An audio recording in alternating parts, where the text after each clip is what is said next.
Mentioned, I'm actually a communication professional. I ended up getting into fundraising a little bit differently than a lot of people enter fundraising. So I kind of got put into this position at the Jane Finch Centre.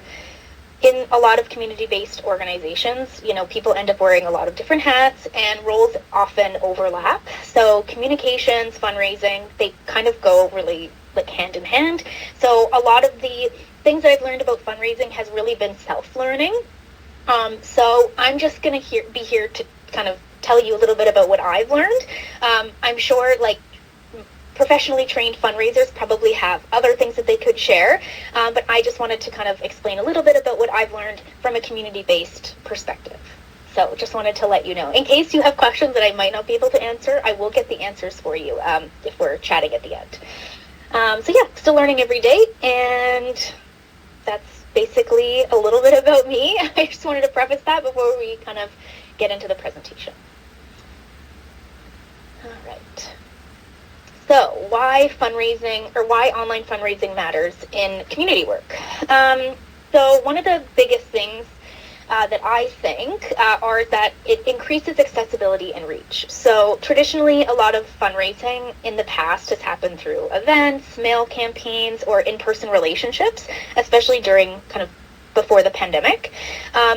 Online fundraising removes a lot of those geographical barriers so that you can reach people beyond your current network. Someone who's never visited the community you are fundraising for, they can still support your work if your message kind of resonates with them. This can be especially powerful for grassroots organizations who might not have large donor networks locally. So it's very important for them to be able to kind of go online and reach people beyond their current network. Community storytelling. So one thing I like to say is that people give to people, not organizations. So one of the most important lessons that I've learned in fundraising is that data alone doesn't inspire people to give, but stories do. So people want to understand who is being impacted and how their donation helps your particular mission and vision. That being said, ethical storytelling is also extremely important, which is something I will kind of come back to. But we have to balance telling compelling stories with respecting the dignity, privacy, and agency of the people that you're serving. So, the goal is not to portray people as beneficiaries, but it's to highlight, resilience, strength, and the work that's being done in the community. That's something that we strive to do at the Jane Finch Centre. It ensures that micro-donations still can make an impact. So one of the biggest kind of myths is that fundraising is that you need large donations to make an impact, but in reality, digital campaigns usually succeed because of the small donations that come from many people. So if you have $5 or $10, it might not seem like a lot, but when hundreds of people contribute, it becomes significant. It also highlights peer-to-peer fundraising. So when people kind of fundraise within their own networks, it allows people to do that, and that expands their reach even further. It also allows for real-time engagement. So digital platforms allow organizations to mobilize support very quickly. So if something happens in the community and you need to communicate something urgently, supporters can respond in real time through donations. They can help share posts, or they can amplify the message, whatever that may be, if it's an advocacy campaign or what have you. Okay. So in terms of digital fundraising, how it's changed, especially I think from 2019 until now, from what I've seen, donor attention is more fragmented than ever. So people are exposed to thousands of pieces of content online every day. Nonprofits are competing for attention, not just with other organizations, but now with brands and influencers and news and entertainment. And this means that your message has to be very clear and strategic, so that you can kind of stand out amongst all the information that people are getting online. Our social media algorithms they limit organic reach. So many platforms now prioritize content that generate engagement. And this means that nonprofit posts don't always reach their followers. So organizations have to think strategically about the timing when they post, what type of content they're posting, and then how to engage the audiences they're trying to reach. I think now more than ever, donors expect transparency and impact. So one of the biggest shifts isn't just like technology, but it's the need for trust and accountability. Donors today, they want to see clear impact and accountability. So people want to know where their money is going, and they want updates on how funds are being used and what outcomes are being achieved. But I also think, and something we don't really talk about much, is that transparency also means being honest about the challenges that you're facing. Because in many ways, this openness actually builds stronger trust with supporters when you can admit what things are not working. And then short form content kind of dominates. As people, if you're online, if you're on Instagram or different social media platforms, platforms are prioritizing like shorter content, so short videos and quick visual content. So it doesn't mean that like long form storytelling is gone. It just means that the entry point is often shorter content. So a quick reel or video can introduce somebody to your cause, and then they might take that extra step to explore it further through your website or newsletter, or even following, if it's on Instagram, they'll start following the organization to be able to keep up to date as things kind of move. Okay, some of the challenges that I've experienced when it comes to online fundraising. One of them is donor fatigue. So one of the biggest challenges in online fundraising is that people are constantly asked to donate, right? When you're online, I think now more than ever, people are seeing appeals from nonprofit organizations, mutual aid campaigns, disaster relief efforts, and individual fundraisers are now becoming like much more prevalent as well, especially on Instagram. So this can lead to a lot of donor fatigue where people feel overwhelmed or even emotionally exhausted by the number of requests. So I think, especially as a community-based organization, it's important to be thoughtful about how often you're asking for donations and how you're framing those asks. So a good rule of thumb, and something that I've been trying to really kind of incorporate into my work, is that fundraising should be a part of an ongoing relationship with supporters, not just the only interaction you have with them. Limited nonprofit resources, and Rusa and I were just talking about limited resources and how difficult that can be to get things done. So many nonprofits, especially community-based organizations or even grassroots groups, you're operating with a very small communication and fundraising team. So for instance, at the Jane Finch Centre, it's myself and my colleague Sadie, and we are the only two running the entire communications and fundraising department. So staff are often responsible for multiple roles, which can make it difficult also to maintain consistent digital campaigns. There might also not be like a budget for things like advertising or design or utilizing digital tools that might help push your campaign into the ether. And because of this, organizations have to be quite strategic and creative with the resources that they do have. There's also this competition for attention. So online fundraising happens kind of in the same space now that, you consume a lot of other information. So, like news and brands and advertisements. So it means that nonprofits are now competing for attention in a very crowded digital environment, which can make things a little trickier to stand out.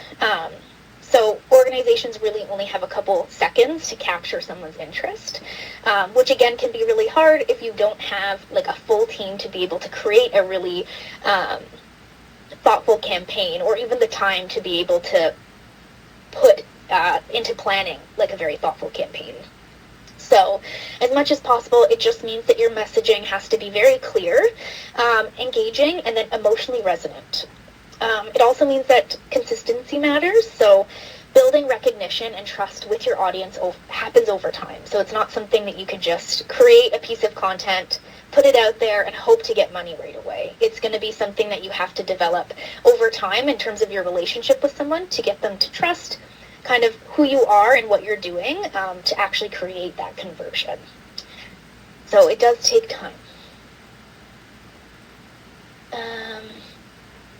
Okay, I have a question for everybody before we get into our case studies.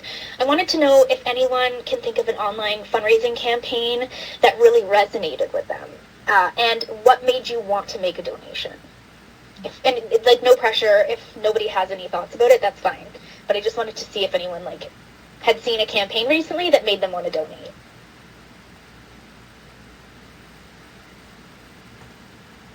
So I don't know if you can see people, but Omar has his hand up. Sorry, it's okay. It's fine. Omar has his hand up. Okay, perfect. Thank you very much. I usually receive messages from Sick Kids campaign, and that has quite impactful message that compels someone. You mentioned that people don't donate to organizations, people donate to persons. Yeah. Like, you donors donate to people, not to organizations. So they have a message of a very strong message which compels you to donate. Yeah, that's a really good example. It really is. That's a great example of giving to people and not organizations. Absolutely. Awesome. I would add to that, because for me, showing the kids as superheroes, it shows them empowered as opposed to victims, which I really, it resonated with me as well.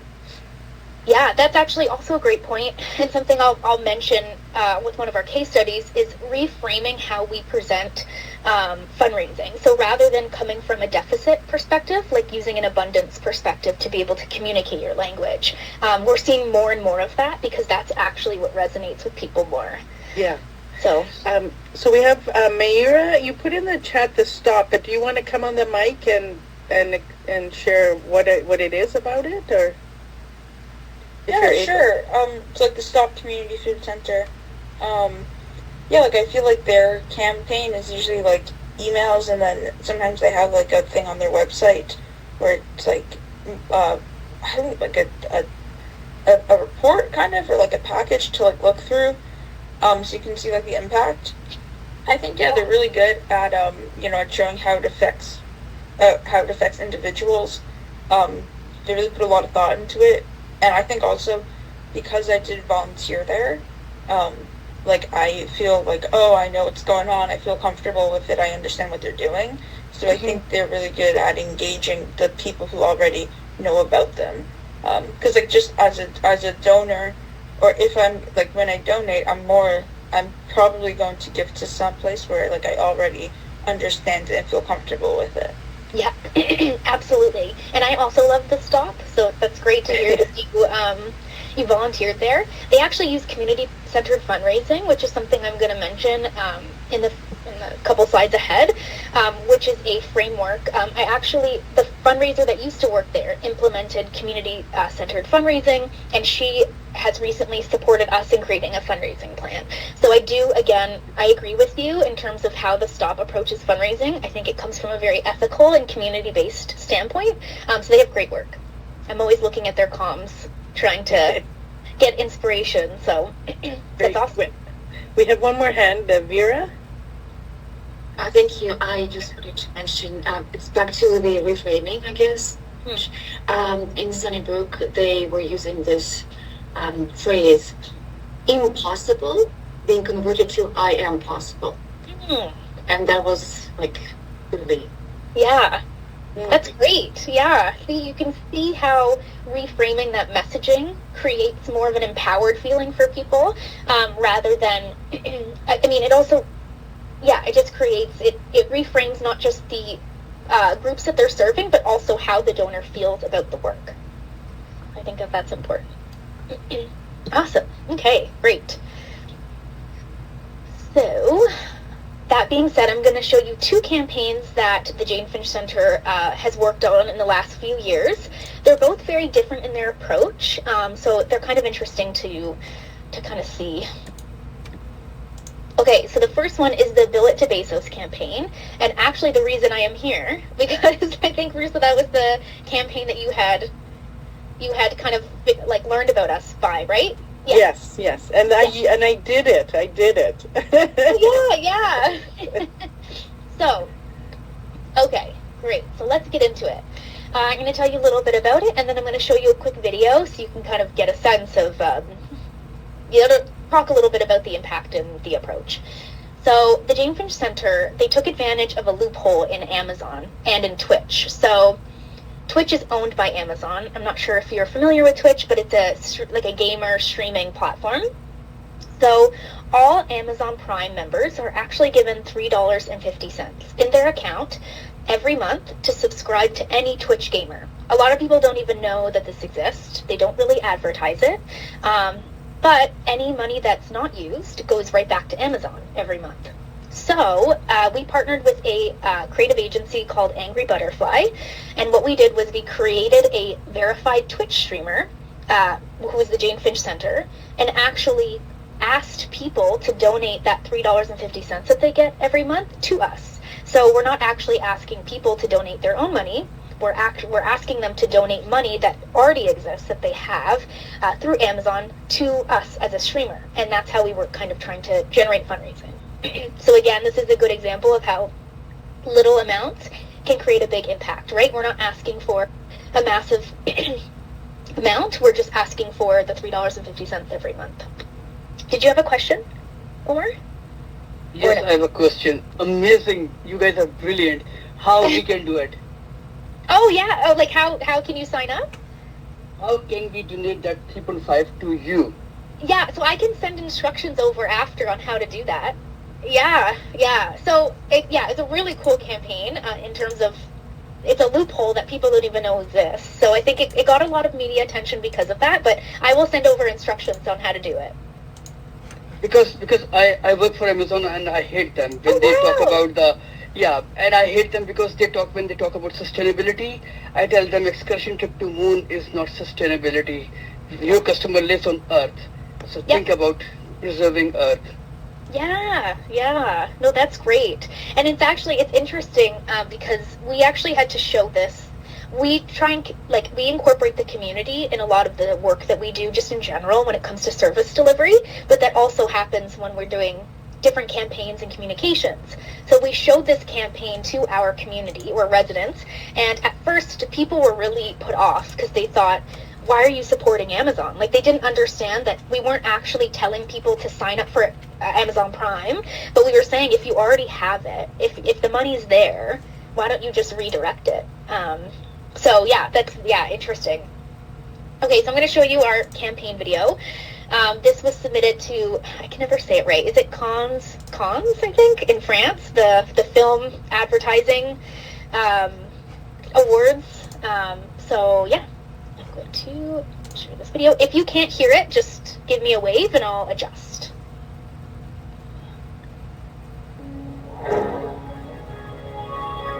A modern-day Robin Hood story is unfolding. A Toronto community centre is raising funds by exploiting a free benefit offered to Amazon Prime subscribers. The small community centre outwits a very rich giant. If you're seeing this, Amazon has been hacked. They've decided it's time I give back. It's a campaign called Bill It to Bezos, launched by the Jane Finch Community and Family Center that utilizes an Amazon loophole to raise donations for the Jane and Finch community. When you're donating this money, you're not donating your own money. You're donating Amazon money that's already existing. Each month, Amazon Prime members get around $3.50 to donate towards a streamer. The most genius part of all of this is that Jane and Finch have actually turned themselves into a Twitch streamer, and we get to just take Bezos' money and give it directly to them for free. They're using our Prime subscriptions. Twitch Prime subscription. Our Prime subs as the donation mechanism. Bezos is about to pick up a huge tab. If they don't spend it, it comes right back to me, and I buy more rockets. So why not bill it to Bezos? I'm so rich, I won't even notice. Hey, Bill. Long time. Single life. Am I right? Hey, Elon, I hope you're doing well. Because I am. Especially now that I'm supporting the Jane Finch Centre. Hi, Mackenzie. It's me, Jeff. Oh shit, they sent it to his ex-wife to match the donation. That's savage. I've never seen anything like this in the way that I've reported on technology before, that this is a hack that people can actually find for good, and this is something that can be used for good as well. All you have to do is smash that subscribe button. Don't subscribe to me. Subscribe to the Jane Finch Centre. Bill it to Bezos. Okay, so, how do I get up here? Done. Okay, I'm going to have to sharing for a second. Close this. Oh, okay, sorry. Hold on a second. I just closed my whole screen. Give me 1 second. That's okay. It would be helpful if that's a link from YouTube, right? If you wanted, Yep. Is it? Yeah, you could share it Yep. in the chat at some point so they can look Perfect, at it yeah. later as well. Absolutely. Okay, let me just reset up here.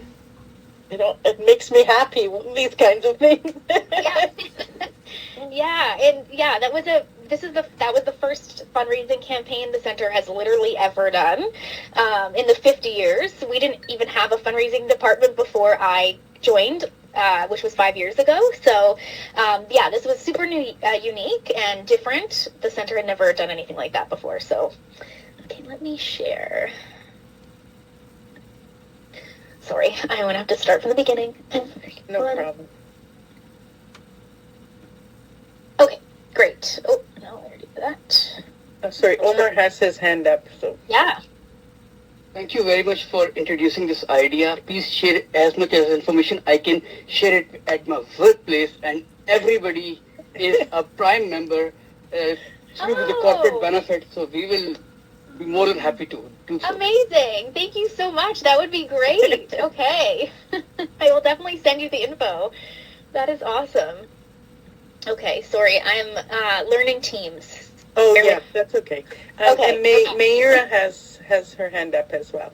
Yeah. Muted. Sorry, you may be about to address this, but I'm curious, like, how did you know about, like, did you just already know this was a thing, or did you, like, hire, is Angry Butterfly, like, a fundraising consultant, and they, like, told you about this concept? Like, how did it happen? Yeah, so Angry Butterfly is the creative agency. They mostly work in advertising. So they come from a very different industry.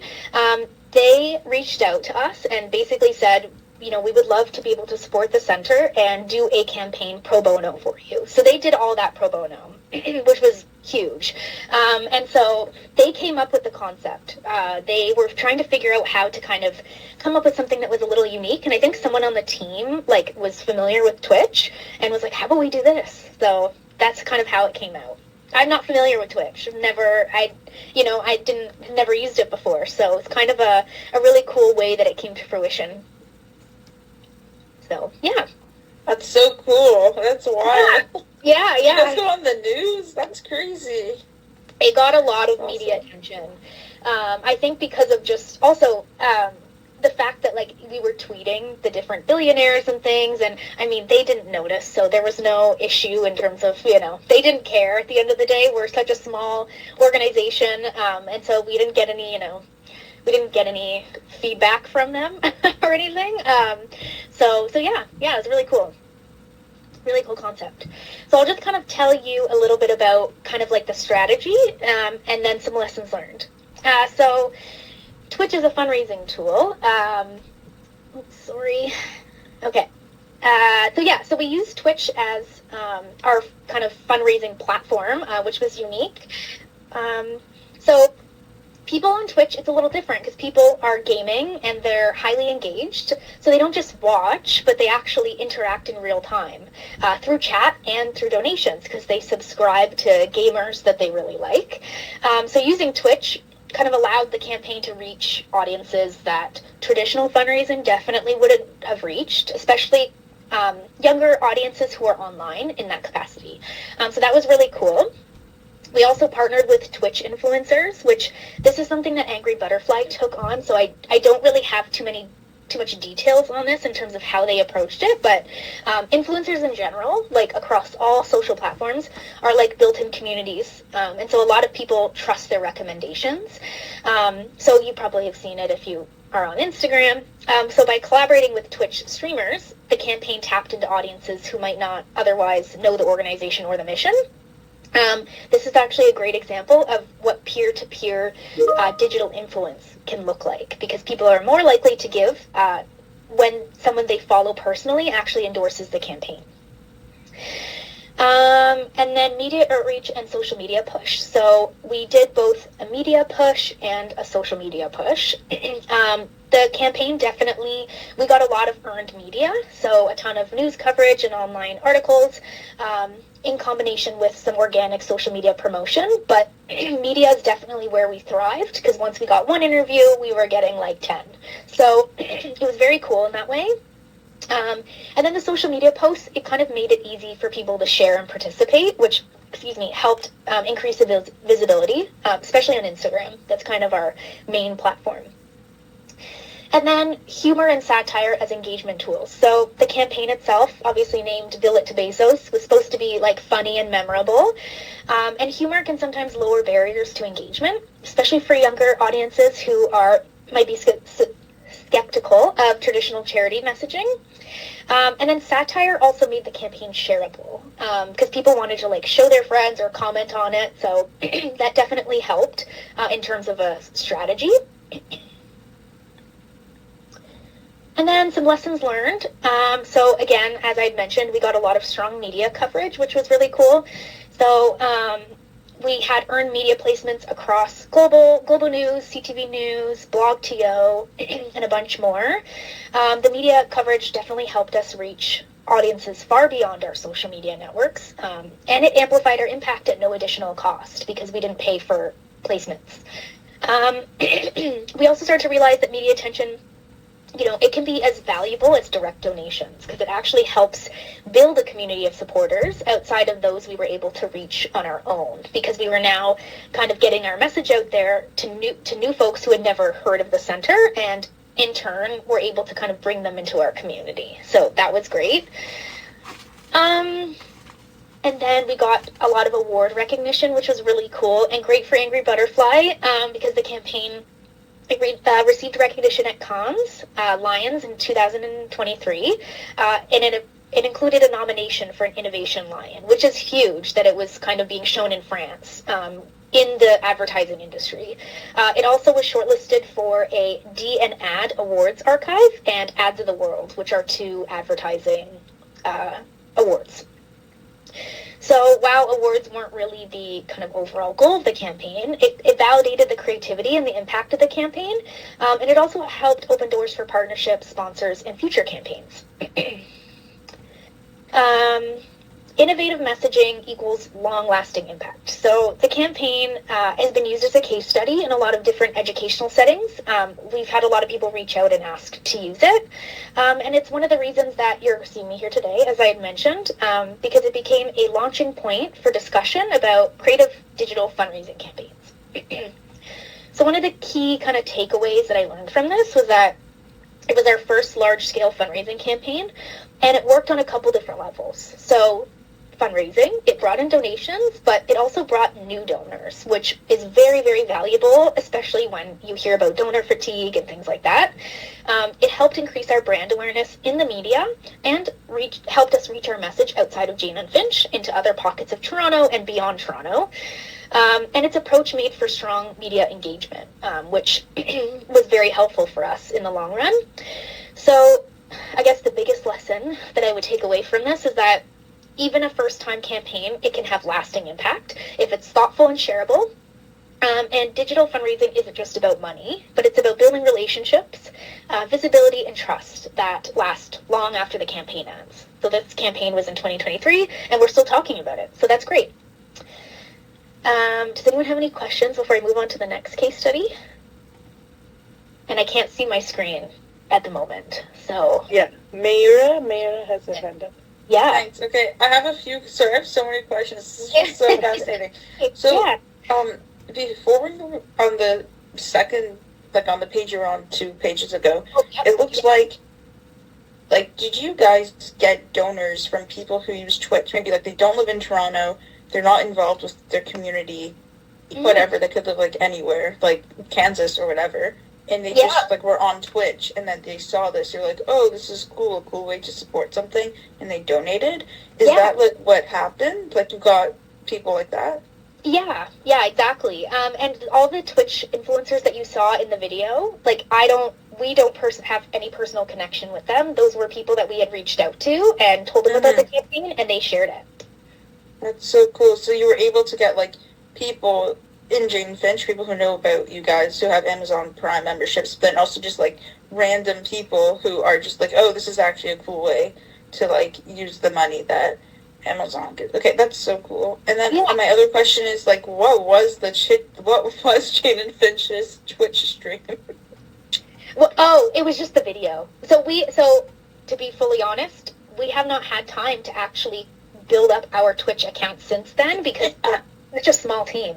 And Twitch, it requires, you have to build that strategy, kind of like TikTok. You can't just create a TikTok and, just exist. So, yeah, to be honest, we haven't been able to actually use it as a platform moving forward. I think the goal was that we were going to start actually live streaming and do either a live podcast or bring in youth to be able to speak about different things. And that was kind of the goal. It still exists and there's still time. So I just need to grow my team first. Yeah. And then, Do you still have the monthly members from that campaign 2 years ago? Yeah, some of them. Yeah. Well, can I ask how much does it actually bring in for you guys? That sort of revenue? Not a whole lot. I don't actually have the number right now. I should probably take a look and I can kind of send that out after, but it isn't a lot. But to be honest, I think the biggest takeaway from this campaign was the brand awareness. That was kind of our biggest success of this. And also, too, it brought in donors outside of Amazon Prime because they saw the campaign and were like, oh, we have the means to be able to support the organization. So they kind of supported offline as well. That's cool. Yeah. I think the cool thing about this, too, is that sometimes, fundraising can be a little high barrier, especially for people who don't have the means to be able to donate but want to, especially because we work in a low-income community. We want to be able to actually include the community in these things. And this is a great opportunity for anybody from any community that has an Amazon Prime to be able to donate, because we're not actually asking people to kind of reach into their own pockets or use their own resources. So it's a low-barrier campaign that really anybody. So cool. Yeah. Good for you. That's awesome. Yeah, thank you. Yeah, cool. So I'll go to Morgan first, Omar, and then to Omar. Hi, Kirsten. Nice to have such an inspiring topic for today. Thank you for that. I just ask you to maybe give a little perspective on this. People donating to people, I understand that. I get my best interactions face-to-face. Given that this digital way of addressing fundraising is so effective, I mean, it's paperless. You account everything automatically. Nothing gets lost or misfiled. Can you speak on why campaigns are still using street-level people with their little outfits to say hi to people? Is that still just a brand awareness thing? Is it a loss leader where any catchment of new donors is good catchment? And maybe is it affecting a different demographic, like older folks like me? Yeah, you know what? That's actually a really interesting question. I actually don't have the answer to that. I actually used to be a street fundraiser. That was actually how I started my whole career, was literally walking down the street and fundraising for WWF. Awesome. So, yeah, and it's interesting that approach still exists. I actually don't know in terms of what the return on investment is for that. A lot of larger organizations still use that, like Doctors Without Borders. Greenpeace, I think, still does that, right? Yeah, so I think NH still uses it. Yeah. Yeah. I think there's still definitely person-to-person communication, like that always, I think, is going to be an effective tool to be able to create a conversion, because when you're talking to someone and you feel inspired by something, you're much more likely to actually, take that other step, whether that's like subscribing to a newsletter and this is a practice in communications as well, or making a donation. So I don't actually know what the return on investment looks like in that space right now, because I kind of work for like a much smaller organization, but that's actually something I would like to look into. I think just also from a communications perspective, the human-to-human interaction is still, I don't think that's ever going to not be helpful or beneficial in some way. And that's fair when I try and refrain from answering questions where I don't know the answer. I would just guess that it might be a continued brand awareness then maybe. For sure. Yeah. Okay. Well, thank you. I'll let you get back on topic. Thank you for thank you for that question. Okay. I'm actually going to look into that because I really do think that's a really interesting question. Yeah. Thank you. Omar? Thank you very much. Before I ask my question, I would comment on Morgan's question. There's an opportunity to create awareness, get funds. Why not to go in person? Like, we have the chance, along with digital, we can do that. We did a campaign in our first semester, and this slide tells us that we were on the right track because we used the humor and satire engagement. And today, I came to know that we did the campaign on the right grounds. Thank you very much for that. That's great. I would be interested to see what campaign you did. Maybe you could send it to me after if you would like. You don't have to, but yeah. Sure, I can share the link in this chat. Or maybe Aiden, you can. Yeah, amazing.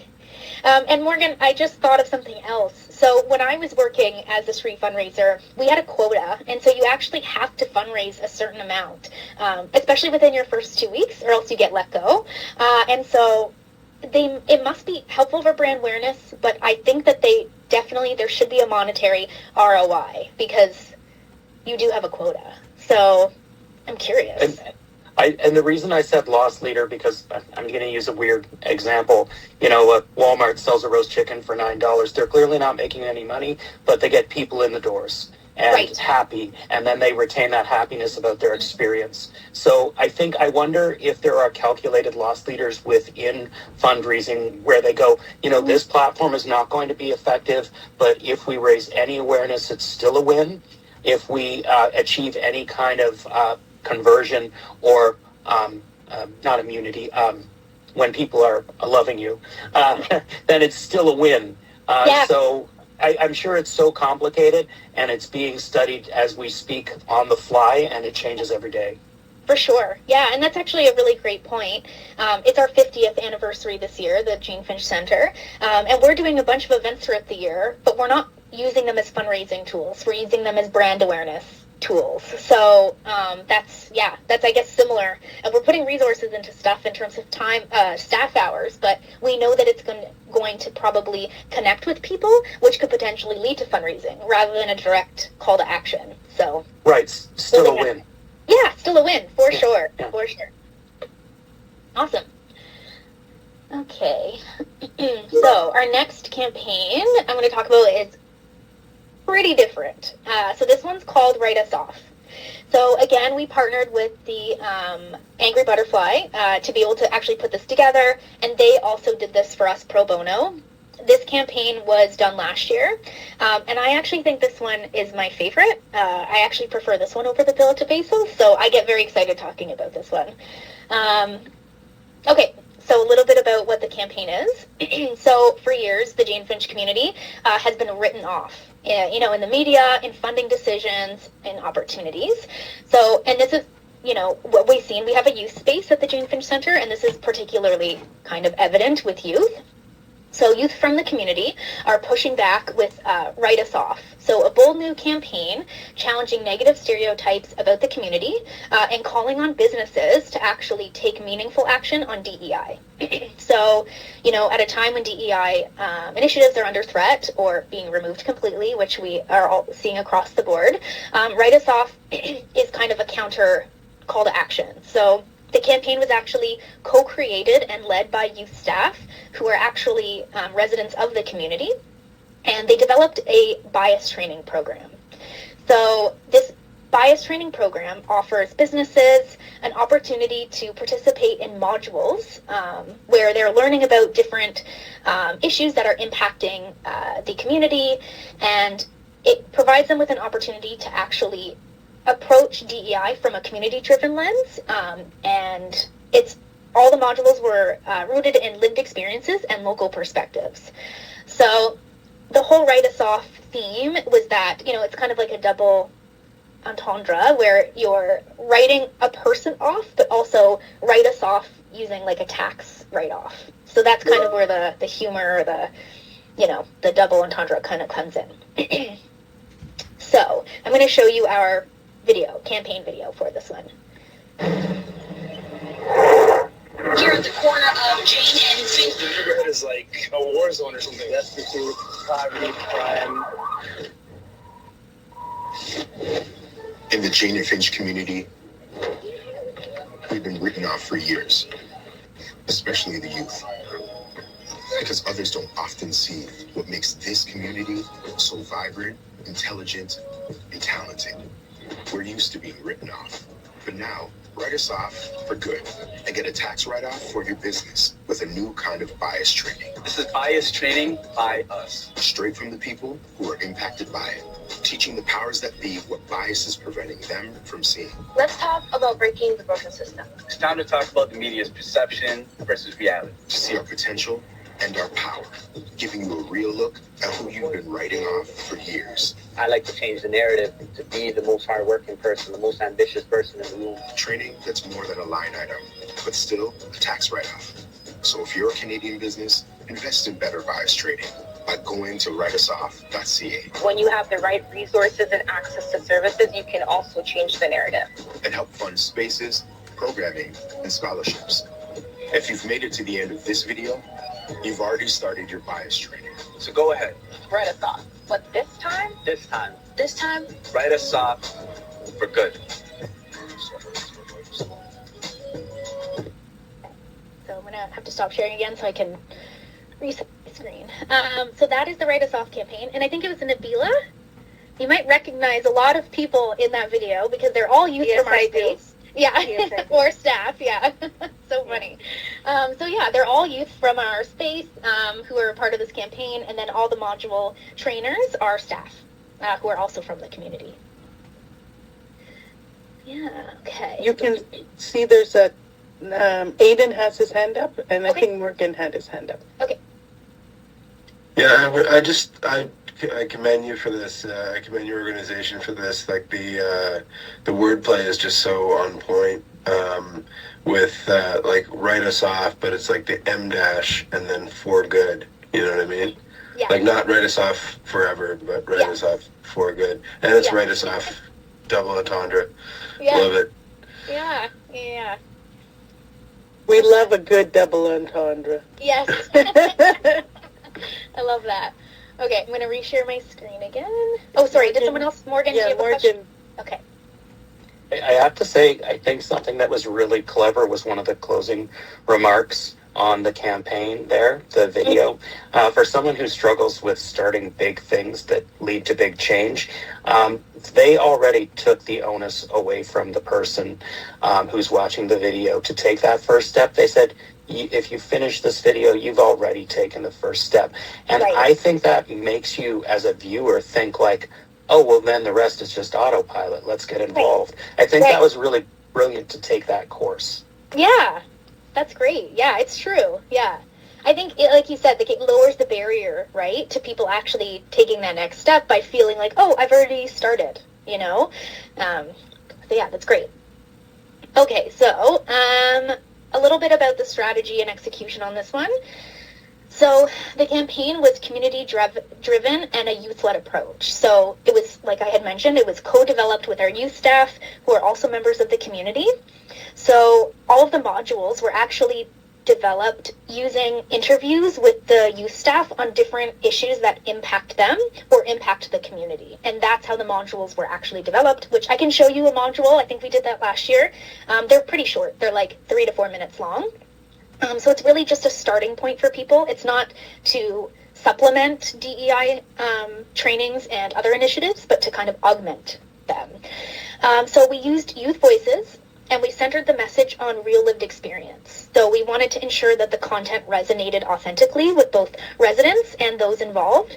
So this one went through a pretty extensive collaboration process where it took us about a year to really nail down the messaging because we wanted it to feel really authentic. So Angry Butterfly is coming from an advertising perspective, and we are accountable to the community. And so we really wanted to ensure that we could work together in a way that felt good for both of us.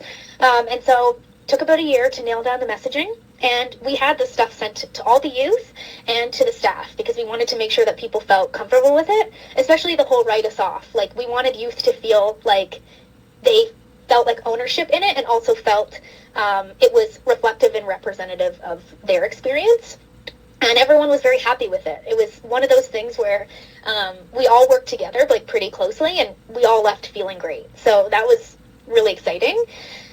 Again, we used a double entendre to flip the narrative. So Angry Butterfly, they used wordplay. Clever wordplay is an entry point for the campaign. So the goal is to both kind of challenge the current stereotypes about the community while also providing folks with the opportunity to kind of reflect on their own role in contributing to harmful systems that the campaign modules were addressing. And then, yeah, this kind of campaign shows the power of strategic creative messaging in making campaigns memorable and shareable, which is a similar theme to the last case study we talked about. And then we used a multi-platform execution. So again, the campaign was pushed across social media and media so that people could engage with the campaign where they were active online. We actually saw way better social media reach and engagement on this campaign than the other one, and so many residents from the community were very excited about it, and they felt like this was actually very cool to be able to see the campaign and the community being shown, especially in media and in interviews, in a completely different way than the community is usually shown in the media. So that was really cool. Yeah, and then some lessons learned and successes from this. So we got great community support and media recognition, which was really helpful. So this campaign in particular resonated deeply with local community residents from the interactions that we had. Of course, you know, we can't speak for the entire community, but for the community we were working with, it felt right. So having community residents involved in the campaign allowed us to revisit and refine the messaging multiple times until we felt like it was ready to go. And then, yeah, like I had mentioned, residents saw the community represented in a new and authentic way and they could relate to kind of the stories and the lived experiences featured. And a lot of the people who are the module trainers and featured in these videos are like youth leaders who do a lot of different things around the community. And so it's like you're seeing people you know and people you went to school with and things like that. So that was cool. There's also a growing interest from businesses to actually participate in this. So the campaign drew attention from businesses interested in bias training and supporting community-focused initiatives. So it created a lot of partnerships and sponsorships beyond kind of the traditional fundraising approach that we would normally take. And it attracted a new kinds of supporters and donors, which was really interesting because it's not just, you know, people who are interested in the center, it's businesses who are interested in taking a bias training. So that was cool. And it also, we used a new tiered fundraising approach. So this campaign, there's a tiered approach to giving. So although we were kind of targeting businesses, individuals can actually participate in the campaign. And when you go onto the website to make a donation, you can select if you're an entrepreneur, if you're an artist, if you're like a business, and then it's tiered based on like what level you're at. So you can kind of give whatever amount and still get access to the bias training. So there's a really low barrier to participation, but we do give suggestions. You know, if you're a large company, we suggest X, Y, and Z. If you're an entrepreneur, we suggest X, Y, and Z, but really at the end of the day, it's up to you in terms of how much you want to donate. And I guess the key takeaway from this for me is that this campaign, it was more than education and awareness, but it was also about challenging like public narratives as a tool for fundraising, which was cool. So kind of while Bill at Bezos showed the power of like viral creativity, I think Write Us Off was kind of showed you a little bit about the power of authentic and community-driven storytelling. So together, they kind of demonstrate two very different but equally effective approaches to online fundraising. So yeah, just before I move on, does anyone have any questions about that campaign in particular? I have a question. I was just curious about, was it initially, did you have funding to create, like was it a project that you had funding to create and then you were able to use it as a fundraising campaign, or was it an investment from the center and then launched as a fundraising campaign? It was actually an investment from Angry Butterfly. And so what they did was they reached out to their network. So as you can see, like this was a very curated campaign. We had film sets, and it was really cool because all the youth and even youth staff and myself, like we had never been on a film set, and we got to go to like professional studios, and we spent a whole day going around different parts of the community to make sure it was reflected in the video where different people are from. And so Angry Butterfly tapped into their network, their audio partners, their editing partners, and they did everything for free for us. It was completely pro bono. So we had zero resources, and they did the whole thing for us. Yeah, it's great. It's also like, it's great because it's, you know, I think more and more, and maybe you can comment on this, my sense is that more and more nonprofit organizations are also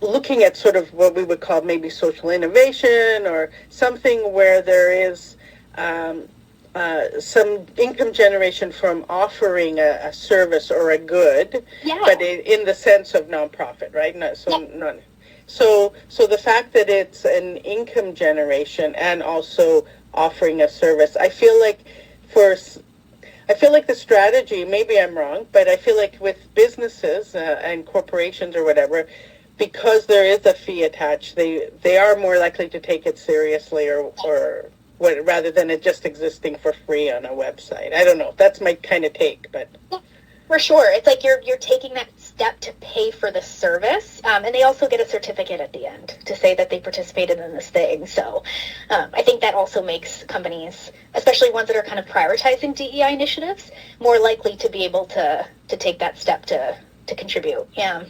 Great. Mayra has a question, and then Morgan. We have three people who love your presentation. It's great. Yeah. Go ahead, Mayra. Yeah, like, how did you get Angry Butterfly to do all this thing pro bono? Like, was it like they had a donor who was funding their staff to do this work, or they just decided, you know, like, X percent of our staffing hours are going to go towards this pro bono thing, and they just, like, did it?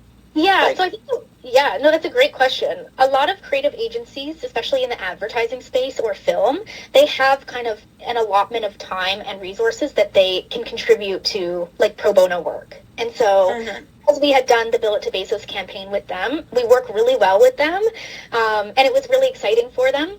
We decided to do it again. They approached us the second time and were like, what can we do? So it's been an amazing partnership. They really do truly believe in the work that we do. And the fact that they created a campaign that felt very reflective of what the community represents, I think was great for them too. They learned a lot in the process. We've developed a fantastic partnership with them. So That's so cool. Yeah, and I think also them being able to tap into their networks, being like, this is something that other agencies can, editing and audio, like, this is how you can also contribute to the cause and the mission of the center. They were able to kind of pull together, like, an entire teams of people to be able to put this together. Amazing. Yeah. Really amazing. Morgan, do you have a question? Yes, a comment and question. I can almost extrapolate. I imagine that some of the people who were in the videos and in the community center using this tool within the community center, and you've turned people who were community center members into teachers. And I think what a full circle journey that is, and how empowering that is. And, it's just wonderful. I had a question about how people would access the digital version of this program.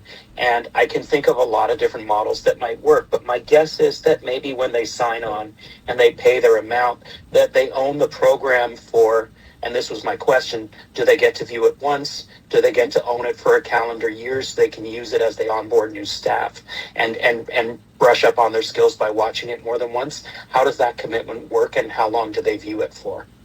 They have access to it forever. What happens is, or until, I guess, our campaign is online, which hopefully will be forever or for a very long time. When they make the donation, they get a tax receipt, and in the letter, they have their password and login information to be able to access the back end of this bias training. And then they can log in, they can take it as many times as they want, but once it's completed, they get a certificate. But they can still watch it. Oh, thank you. It's a great resource. Yeah. We have as much time as you have because this is a 3-hour class, but you don't have to stay for 2 more hours. Don't worry, you don't have to stay for 2 more hours. So I was gonna ask if you wanted to see a module. I think that would be great. I did purchase it last time. Yeah, just because I wanted to see the back end and everything. Omar, do you have a quick comment before we look at it? Are we going to look at it now, or? Yeah, I can bring it up. Yeah. Okay. Regarding Maya's question, it is a good opportunity when the bilaterals are shrinking their fundings to multilaterals. Then the corporate sector is filling in the gap. The way Angry that your advertising company is contributing. So it's a reflection of that. Professor Husa, maybe correct me if I'm wrong. No, I think that's sorry. I was waiting to. No, I think you're right. I mean, we've talked a lot in our classes about the reality of this gap and the pressure, like the gap of shrinking funds from reliable sources or static sources like the government, and so with government funding, the increasing obligations and necessity for proof is the word that's coming to my mind, but evidence, shrinking resources, and then the increasing pressure on fundraisers like yourself and your team to meet that gap, right? And so that pressure, and really we talked about it, and I think you've alluded to this, the pressure that happens on all staff, because your work is based on other staff's work, right? Like you shape it into campaigns. So, and then it's like, as you yourself, Kristen, has said, it becomes also very highly competitive. And how do you, with multiple people, and now with social media, you can be inundated with all kinds of different initiatives that are very different. So it becomes much more difficult as well in terms of fundraising, but also a necessity, as we've said. Yeah, exactly. Okay, everyone can see my screen? Is it the bias training? Yes, okay. We see it. Okay. Yeah. This is what the back end looks like. So you click begin training, and I'm logged in already. So we have different modules. So module 1, 2, 3, and 4. So I think I will show you Abdul's. His focus is on the media component, and I just think that's been a kind of topic of conversation, so that might be interesting for people. So, okay, can everyone see the video? Yes. Okay, great. My name's Abdul. I'm a provincial youth outreach worker at the Jane Finch Centre and a longtime resident of Jane Finch for over 20 years.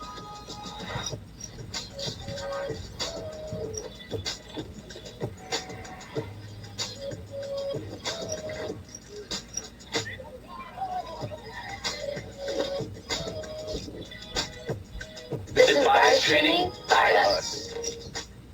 So growing up in Jane Finch, it was actually a lot of fun. A lot of opportunity to grow with all the other kids in the neighborhood, go to barbecues, basketball tournaments. We'd always hit the pool during the summertime. But it also comes with its negatives, right? Like the media portrayal within the community. For a long time, it was always kind of like us versus them. It's time to talk about the media's perception versus reality. Obviously, there are things that happen within communities all over the city, but there's always kind of a pinpoint on Jane Finch specifically that is dangerous. It's no place for a kid to grow up. A lot of these incidents are isolated incidents, the same way that they are in other places within the city. But whenever something's within Jane Finch or Jane Finch adjacent, immediately it comes with stigma. So even if you try and share a story of success, people are just going to assume, no, you're this, no, you're that, no, you're violent, no, you're a criminal, which is ridiculous. It's very, very unfair for young people because they didn't do anything. They're just born into this neighborhood. They're just born into this community. So unfairly labeling them all of these things is one of the worst things we could possibly do. It kind of puts them at an immediate disadvantage and kind of limits their possibilities in regards to growing up and making it out of the community or making it big in life. The media's bias, or what the media portrays, basically makes or breaks how surveillance is going to look within the community. People are scared, you're fear-mongering, you're trying to make them more scared. And because they are more scared, that's an excuse to bring more police in. They bring more police in, and then that's an excuse to over-surveil people. You can't really live like that. You can't really live with people watching your every single movie, every single step. Eventually, you're going to feel like, oh, I'm going to slip up and I'm going to do something wrong, so I might as well do the wrong thing anyway.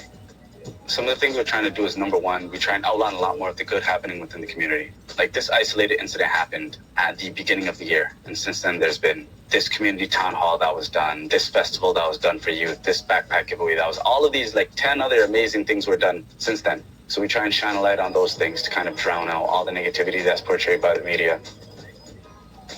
Like no one person is above another. So when someone's down, everybody's willing to help them out, you know, and that's something that's not shown a lot within the media. And we're already being written off by the media. So, you know, help us be written off, but this time for good. So please write us off, but this time for good. So that's kind of an example of what one of the modules look like. They all kind of tie in together. One of them's focused on education and employment.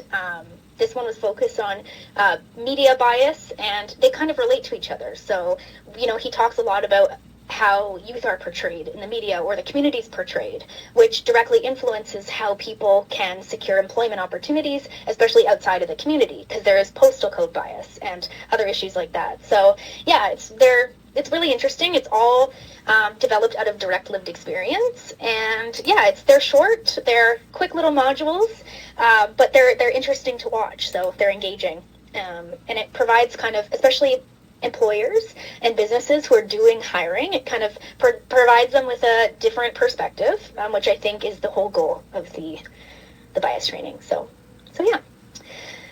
I will jump back. Jennifer has her hand up. Hi. Hi. I just actually kind of had a question. So I grew up north of the city. So I know a lot of people in this class didn't grow up in this area, but I always had this idea. My mom would always tell me, like, don't ever go to Jane and Finch. It's really, really bad area. And I was curious, is that just because, like, I know there are a lot of areas, like Regent Park, for example, in Toronto, are always, like, stigmatized as bad areas, and they're being gentrified. So why is Jane and Finch, why is it such a bad area? Is it just because of the news media and all the reports of, like, shootings and stuff? Or is there, like, some other reason that I never learned about, that it's, like, is it because of all the apartment buildings? So there's a lot of like cheaper apartments, or I'm not understanding why it became such a like notorious place in the beginning. Is it just like by chance? I don't know. Do you have any insight on that? Like, you might not know the answer. Yeah, no, that's a great question. Rusa, do you want to say something before I jump in? Well, I'm just in my head when Jennifer said, why is it? And then my answer in my head was racism. That's why. Okay. Right? These are primarily racialized working class, low income neighborhoods. And they are, as you said, they are stigmatized. Underserviced for many, many years, consistently in terms of services. Access to services in Hyde Park looks very different from access to services in Jane Finch. And it is that structural oppression that we talk about. And so then, there's, things that I'm not there's things that I'm not an expert on, but if people are given very few opportunities in life, and they are given certain opportunities, they might pursue those opportunities. But that can happen I would say that can happen to anybody. When you said postal code, I thought of an example that someone had once told me that stuck with me forever. Because I teach a human rights class that they've attended, and we talk about human rights cases, like taking cases to the tribunal. And with employment, it's really hard until you're employed. It's really hard to prove discrimination before you're hired. But a colleague of mine had told me that they were working with youth once in one, I can't remember which priority neighborhood. There's several neighborhoods that are similar to Jane Finch in terms of being underserviced and being largely racialized, and then having this sort of stigma or stigma. But there was she was working with a group of youth, and all the youth applied for city jobs using their addresses, and their addresses were like Jane Finch or something, and nobody got an interview. And then and it was the city. It wasn't something else. It was the city. And then I don't know how many of them, but at least one of them used their aunt's address, which was somewhere else, and then they got an interview. And when she told me this, it was already well past when this had occurred, but that is an excellent evidence and proof that could be a human rights case, right? Like in terms of discrimination in hiring practices. So there's a lot of discrimination. I don't know, Kirsten, do you want to? Yeah, no, that's perfect. Very well said. And I think to hop off that as well, in addition to specifically the Jane and Finch community, in the 70s, there was a huge influx of housing that were kind of built in the area. So a ton of buildings to house a lot of new immigrants in the community and other folks. So a lot of it's community housing, like social housing. And so they built all these buildings in an area that's at that time too that was kind of further away from Toronto, right? Now it's a little bit more connected, but at that time it was even more disconnected. So, you know, you build a bunch of buildings all at once, you house a bunch of people there, and you put no services or resources in the immediate space. And so the reason that the center was actually created was it was developed by a group of residents, predominantly women and mothers in the area who were noticing that there were no services around. There was no childcare. Employment was very difficult. There was no opportunities for folks to be able to kind of support families. And so they developed literally a group of residents got together and created a group and then eventually incorporated themselves and created an organization that provided services to the community based on what the community needed. And it was all based also on community input and participation. So all staff were from the community, which also brought in employment opportunities for residents. So yeah, just exactly what Rusa said, and then from the Jane Finch community in particular. So you have all these people there, no resources, and you know, I think when it comes to the media, you know, as somebody who works in communications as well and does, you know, media pitching, they like a story, and they'll usually run with a story, even if it's not accurate. And I think over time, the Jane Finch community developed this media representation of themselves, which was incredibly inaccurate because the community is much more than, you know, we see shootings across Toronto all of the time.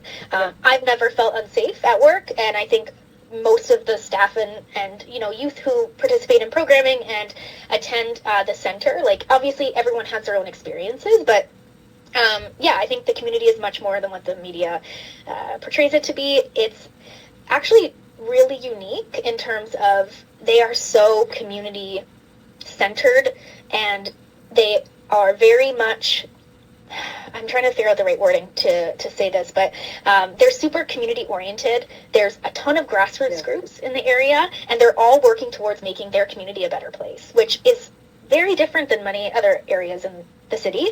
I live in the annex. I don't have community. I don't feel like we're the same connectedness that they are in Jane and Finch. Like everybody, you know, not everybody, there's a lot of people in Jane and Finch, but people know each other. They're supportive of one another. There's a ton of community events. There's a lot of different ways for people to get involved in being able to shape how they want their neighborhood to kind of develop, especially with gentrification. Yeah. So. No, there's so much happening in Jane Finch, and it's very, very exciting. So in terms of a lot of grassroots work, I've mentioned to you before in our last class, we had a class in our fall was about community development, and they were working on proposal writing, like program development, and I gave them there's the Jane and Finch research manifesto, you know, that group, the volunteer group, largely volunteer group, who created parameters. So I gave this, you guys have this document, hopefully, that actually it's residents of Jane Finch who came together and said, hey, we're tired of people coming in and using us as research objects and then leaving without anything for ourselves, like without, you know, gain for the community. And so they created all these guidelines and this ethics process where you usually you get an ethics approval from your university if you're going to do research. But on top of that, and if you're going to do research in Jane and Finch, you need approval from this neighborhood group, which is great because they ask the questions. How does the community benefit from this research?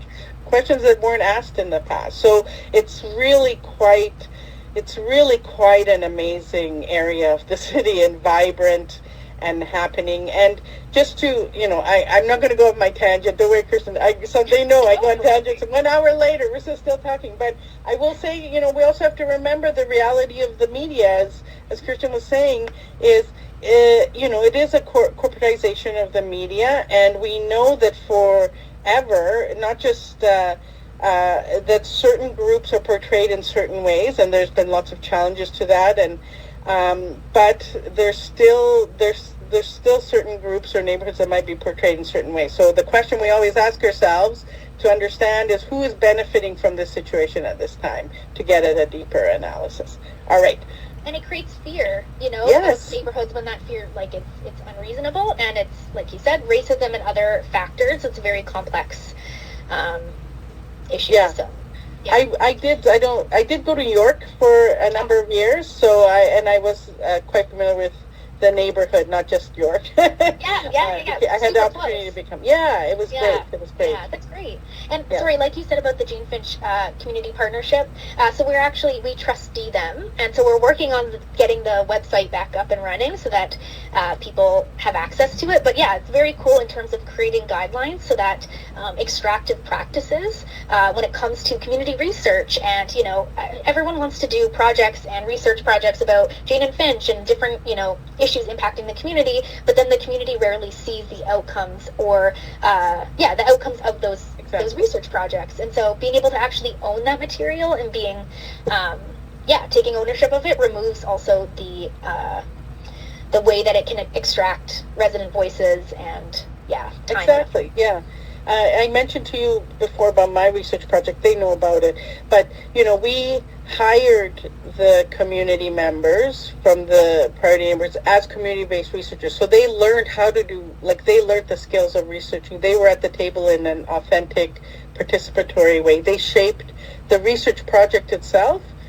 And they also, are going to benefit from the website because the website is created for them based on their input and stuff. So, we try to do more of an authentic kind of response to community rather than we're just doing this because we got some money or whatever, Yeah, that's actually fantastic, and a good point that you just made was being paid for your time and your effort. And something that I forgot to mention was that all the youth and everybody participating in the Write Us Off campaign, they were all paid for their time and for their input, for their expertise, for their presence. Yep, great. So that's super important to note. And we do that with all of our programming when it comes, especially with youth.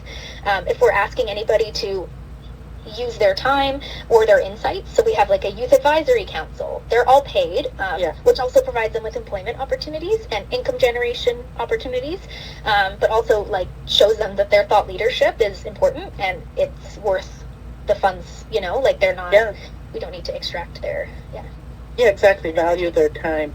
Yeah. Mayra has a question.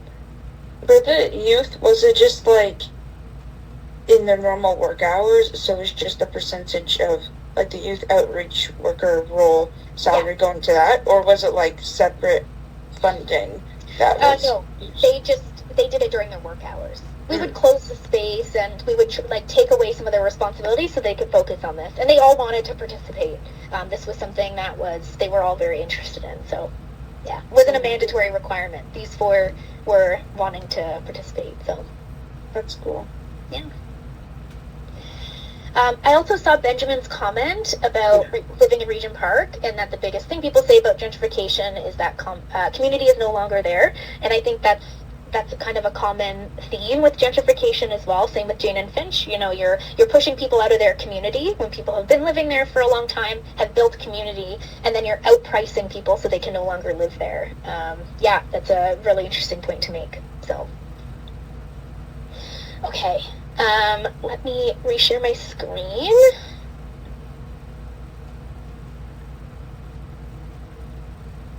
Okay, can everyone screen? Okay, perfect. Just a couple things I kind of wanted to leave everybody with.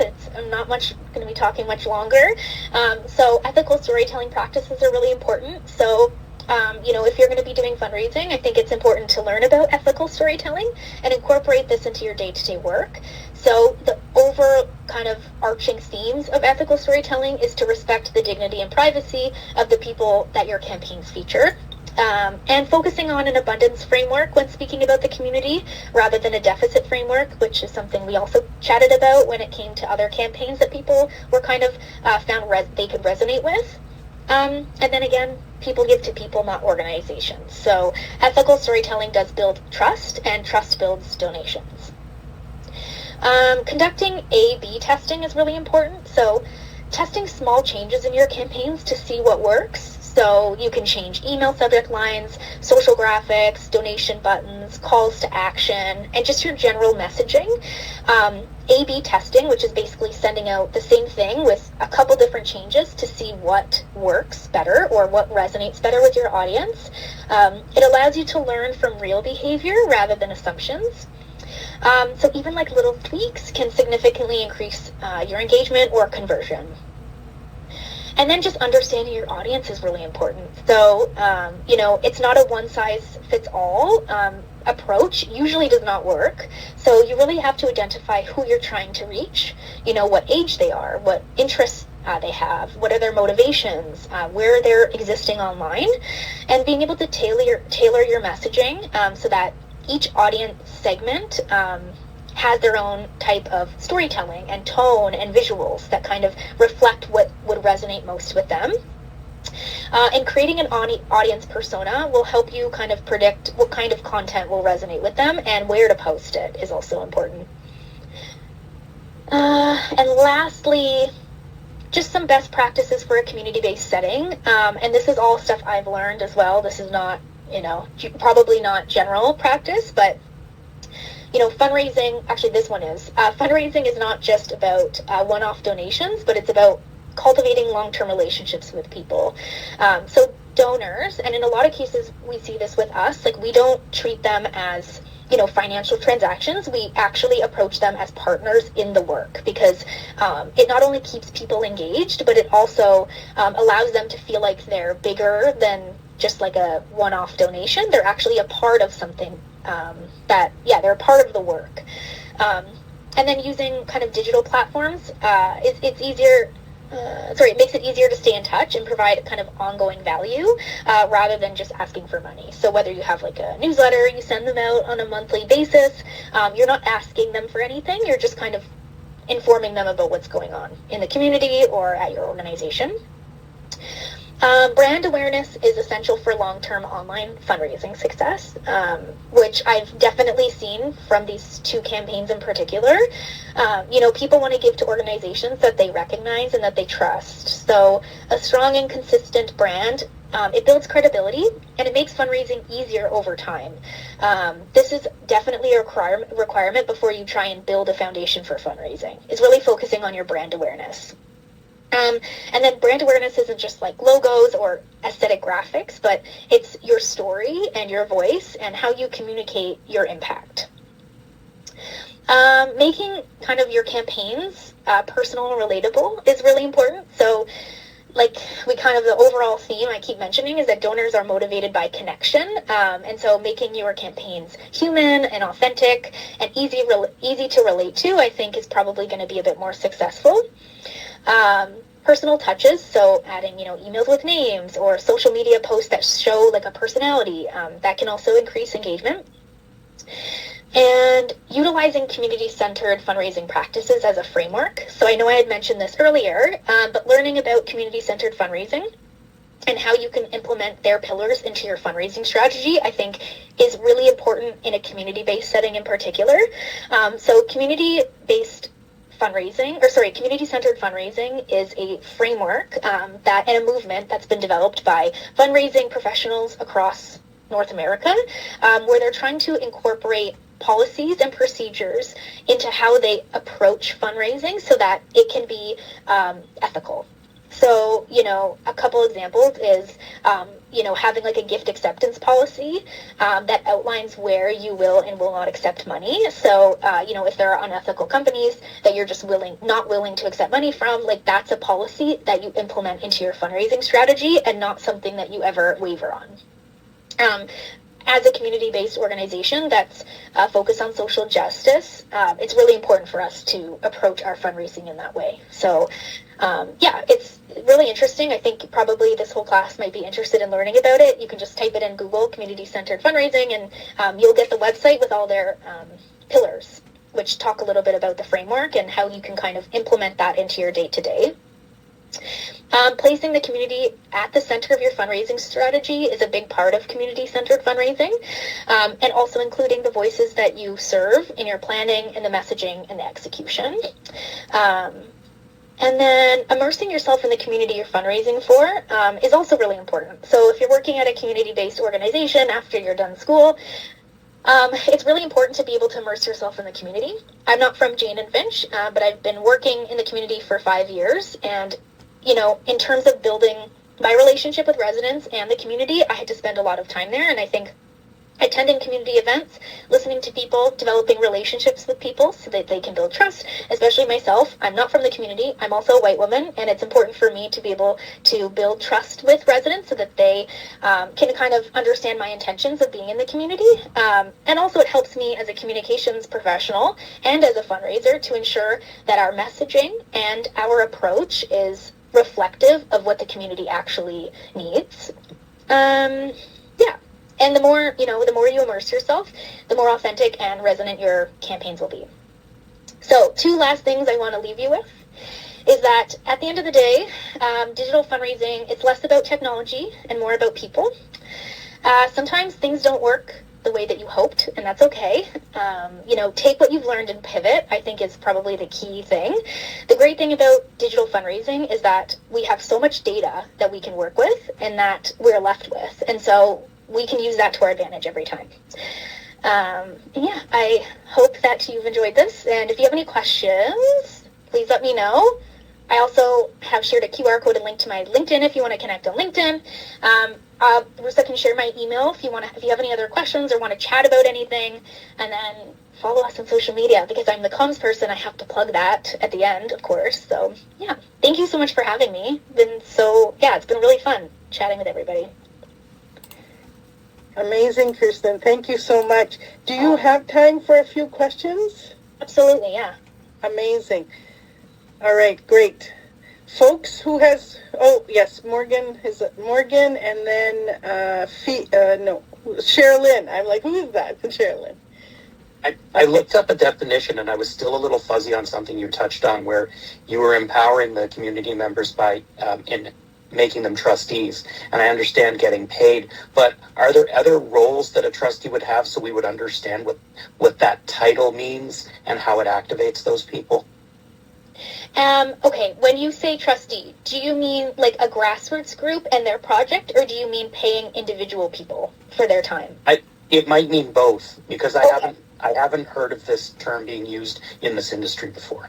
I've usually only heard of it as, someone who's benefiting by receiving funds, or they're being looked after, I think.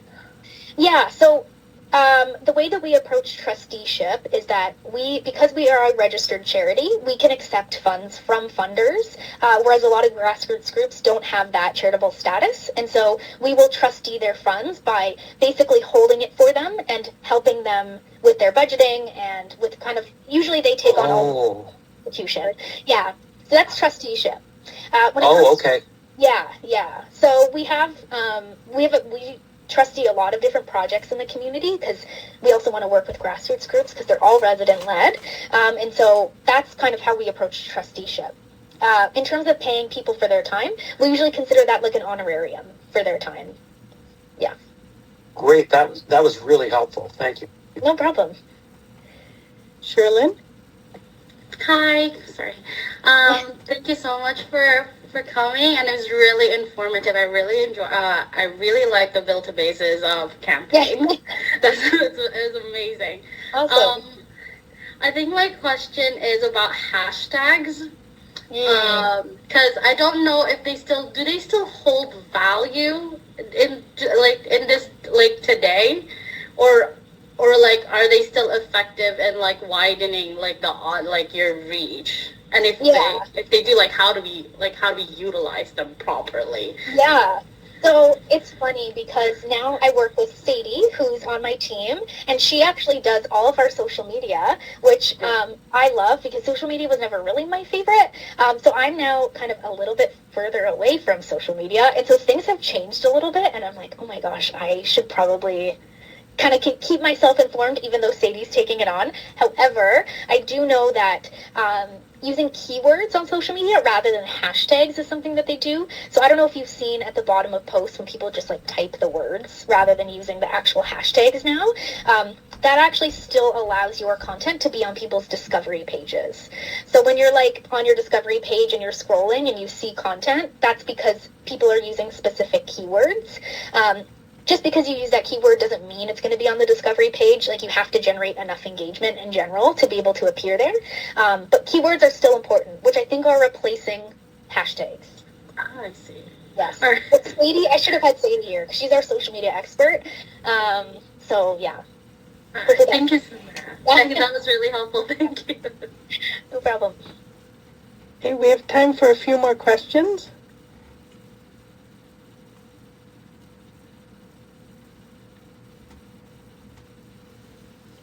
No pressure if there's none. It's been a long class, so. You're being too nice to them. I'm like, come on. Edris. Go ahead.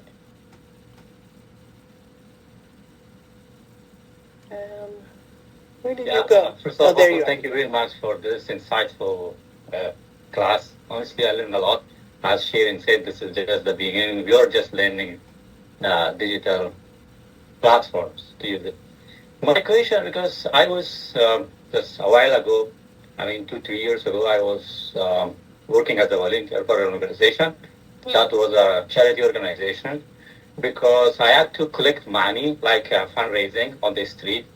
Honestly, when I just started, I think I did it for 2 times. Then honestly, I just left it because I was treated very badly on the street. Because I'm coming from this organization, like, just please help us. Honestly, I was treated like a beggar, and it was a very bad experience for me. I never did it again. Honestly, I felt very low, and basically, it's culturally, from culture I'm coming, it is very, rude, and it's not properly good to ask money for people. Now when I followed your lectures, it changed my point of view and the way I just felt. Thank you very much for this one. Is it any way to motivate people, the difference between charity and fundraising a little bit? If you just tell me, I would be grateful and appreciate it. Yeah, that's actually a really interesting point, and I actually agree with you in terms of how it makes you feel, actually how it has made me feel as well. So when I was actually a street canvasser working for WWF, I'm going to be very honest, I got fired within 2 weeks because I hated it. I really hated going up to people and being like, trying to build a case almost like in desperation to be like, please give us money, because I had to make a quota. So I think that approach made me not like fundraising. In my work now and working on campaigns like this, I think has changed my perception of fundraising. So I think a way to kind of support your future fundraising and something that might kind of help is thinking about how you can create either like campaigns or messaging that feel really both authentic to you, but also to the community that you're fundraising for. So for instance, when I talk about Write Us Off, I don't think about it or feel as though it's a fundraising campaign. I feel so strongly about this campaign and being able to actually share voices from the community that I feel almost like, how could you not want to give to this? I feel very confident in it. And so I think creating campaigns or messaging or approaches that make you feel less like you're asking people for money, but more so you're almost mobilizing people to come together to kind of work towards a collective action might change how people respond to you, but also how you're approaching it. I don't know if that helps a little bit, but for me, I think that's changed kind of the way that I feel about fundraising and also how people have been receptive to me. Because I think when I'm approaching somebody and I'm not really asking them for money, but I'm more so being like, hey, you know, you're a partner in this work. Like, we can do this together. I think that makes people put their guards down a little bit more. And it also makes them more excited. And I think, like, people don't want to feel like a bank. I think it makes people feel like they have a stake in what's happening and that they can also feel just as passionate about the work as I do. Although they're contributing financially, they can also be kind of included in other ways in the work too. Whether that's fundraising or, you know, whatever else. I also think building relationships with people before making the ask helps. So if you focus a little bit about like on developing relationships with people, sometimes that like conversion happens naturally, which also removes you having to ask them for money like right off the bat. So I think finding kind of a different approach might help, and figuring out like either a campaign or an approach that makes you feel good and also kind of changes the way that a donor approaches you in return.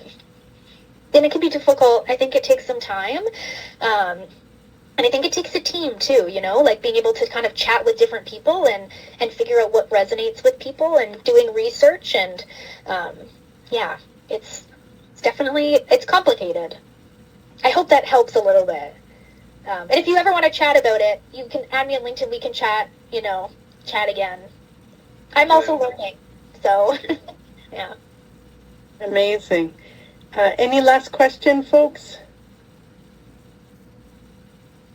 They're so shy, the back end of the class. Okay. Yeah, it's been a long morning. I appreciate everybody listening to me yap this whole time, so. It was great. Listen, I want to thank you so much. You spent a lot of time with us, which I really appreciate, always. I think, anyways, I really appreciate your time, your knowledge, your sharing of your innovative and creative ideas. I felt so lucky that you had agreed to come because what you guys are doing is so important and so creative. Like, your approach is such a positive, healthy approach. So, empowering approach as we talk about always in our program. So I really appreciate it. I will follow up with you. Maybe we can link into the EDI materials on the website we're creating. So I'll follow up with you on that. I think that would be great. Okay. We're going to do some future other resources. And yeah, thank you for being open to folks who want to connect with you. You can just remind Kirsten where she met you when you're asking to connect with her. And Nabila will follow up with you for sure, right, Nabila? In terms of, I will come visit you at the spot. Yeah, what days you're there and stuff? Because are you there both Monday and Tuesday, Nabila, or are you here? Nabila here. But anyway, she can follow up with you. I'm not sure if she's. Yeah. Yeah. And no, I would like to say thank you for having me. Sometimes, like, when you're in the work, like, I kind of, you know, you get caught up in stuff, but last year I left feeling super inspired myself, and I feel that exact same way today. It's really fun to be able to, like, chat about this stuff with people, so I appreciate it. I'm very honored to be here. Thank you for asking me. And if anyone wants to come to the center, you have my contact information. You're welcome to come up. We can have a coffee. We can chat and give you a tour. Yeah. That would be wonderful. They would love to do that. The Keeners would love to do that. I think that would be a great opportunity for you. You know, the other thing that popped into my head, and then I promise I'll let you go, is so when you were talking about the Twitch, we have a